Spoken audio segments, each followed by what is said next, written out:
Good morning. We're reading Chapter 2 of Goonie Bird Green. Goonie Bird adjusted the pink ballet tutu she was wearing over a pair of green stretch pants. Her t-shirt was decorated with polka dots. Her red hair was pulled into two pigtails and held there with blue scrunchies. She pulled carefully on one of her pigtails, rearranging it neatly, because the scrunchie was coming loose. She felt her earlobes, which were small and pink and empty. "I should have worn the dangling diamond earrings that I got from the prince," she told the class. "Maybe I'll wear them next week." "Diamond earrings? Prince?" Mrs. Pigeon asked. "Well, actually the prince didn't give me the earrings. I got them at the palace," Goonie Bird explained. "Why were you at the palace?" "Well, first I was in jail, and then," Goonie Bird interrupted herself. "It's a long story." She reached down and tidied her socks. "May I come up to the front of the room to begin?" she asked the teacher after she had adjusted her clothes.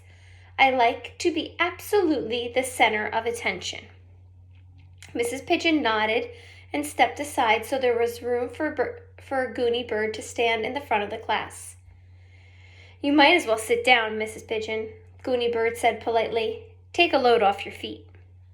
Mrs. Pigeon sat down in the chair behind her cluttered desk. She looked at the clock on the wall. "We have 15 minutes, she said, before arithmetic. There's the picture. "Class," Goonie Bird said, "you heard Mrs. Pigeon. We have 15 minutes. There are many Goonie Bird stories I might tell you, but I only have time for one today. Who has a suggestion for a story?" Ben's hand shot up. "Tell about how you came from China," he said. Nicholas called, "Why are you named Goonie Bird?" Chelsea was wiggling and wiggling in her seat. "The palace!" she said. "Tell about jail and the palace and the diamond earrings." Other hands were waving, but Goonie Bird mentioned for those students to put their hands down. She looked around the room thinking. "This is the title of the story," she said at last. "How Goonie Bird Got Her Name." "Just like how the leopard got his spots," Barry Tuckerman said in a loud whisper. "Barry, please pay attention," Goonie Bird said. "I like to have absolutely all eyes on me."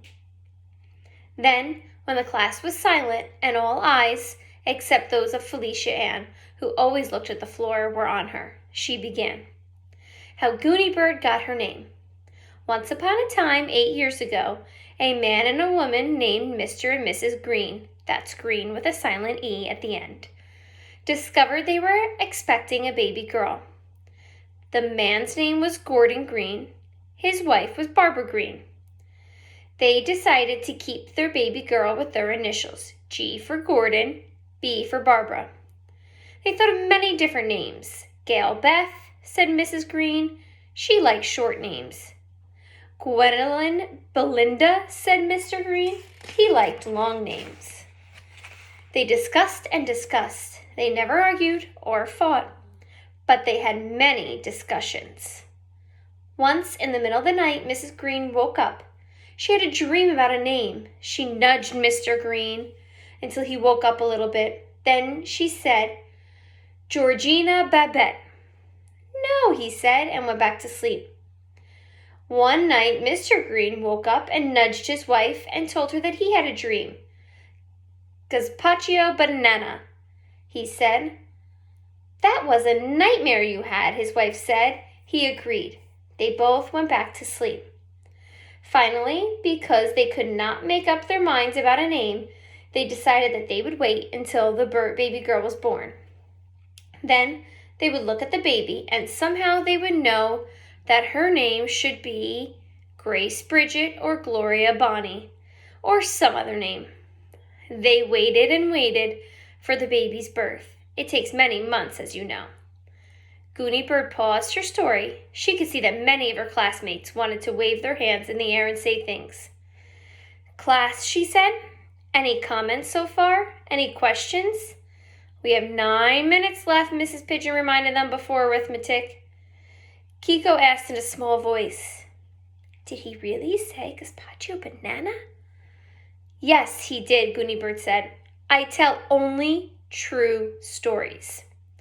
Barry Tuckerman stood up beside his father. I was named a B name for my grandfather. He said my grandfather's name was Benjamin. That's my name, Ben called out. My grandfather was in college when my grandmother went to jail, Barry added, or he would have gone with her. Tracy raised her hand. My cat's name is Fluffernutter, she said. 4 more minutes, Mrs. Pigeon announced. Let's get back to Goony Bird to tell her story so we can hear the ending. Did you notice, class, she added, how she used characters and dialogue? And her story is full of suspense. It's a cliffhanger, isn't it? What a good story Goony Bird is.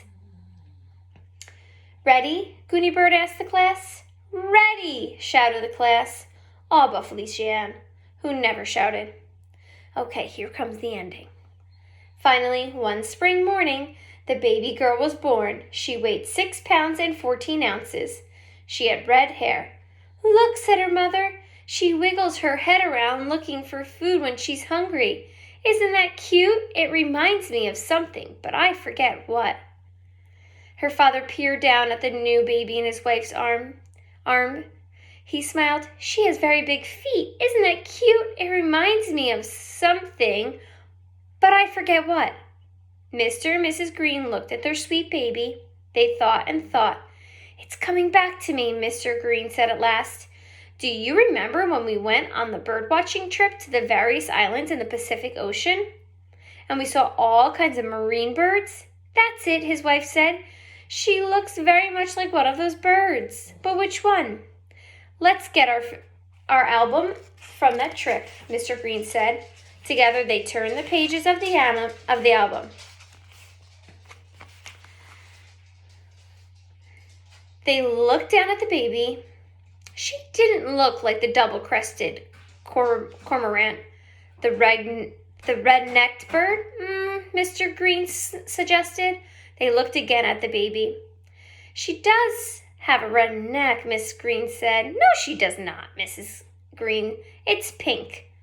They turned the pages some more. Suddenly, they both said, "Ow." Very carefully, they looked at the photograph, then looked carefully at the baby. Big feet, Mrs. Green said, just like our babies. A head that bobs around, Mrs. Green said, just like our babies. That's the one, they agreed. They read the label under the photograph. Laysan albatros, said the label. I don't think that's a very pretty name for a baby girl, Mrs. Green said sadly. It sounds too scientific. I agree, Mr. Green said. But look at the small print. Together, Mr. and Mrs. Green read the words in the small print. Often called Goony Bird. Goony Bird Green, they said. I like the sound of it, Mrs. Green said, and it has a G and a B. It does indeed, said Mr. Green. So they decided to name their new baby girl Goony Bird Green. Then everyone, including a doctor, a midwife, and a cleaning lady, hugged and kissed and did the Vietnamese waltz together. The end. What a lovely story, Mrs. Pigeon said, and it gives us a chance to do some science research. We will look up Laysan albatros in the encyclopedia. Thank you, Goony Bird. You may now take your seat and we'll turn to our arithmetic. Wait, Beanie's hand was waving in the air. Yes, Beanie, Miss Pigeon asked. What's wrong? I want to hear about the diamond earrings and the palace. That's a different story, Goony Bird said. She was walking back to her desk. Tell it, the children called. Barry Tuckerman jumped up and stood beside his desk. I want to hear how Goony Bird came from China, he said. I came on a flying carpet, Goony Bird said, but that's a different story, too.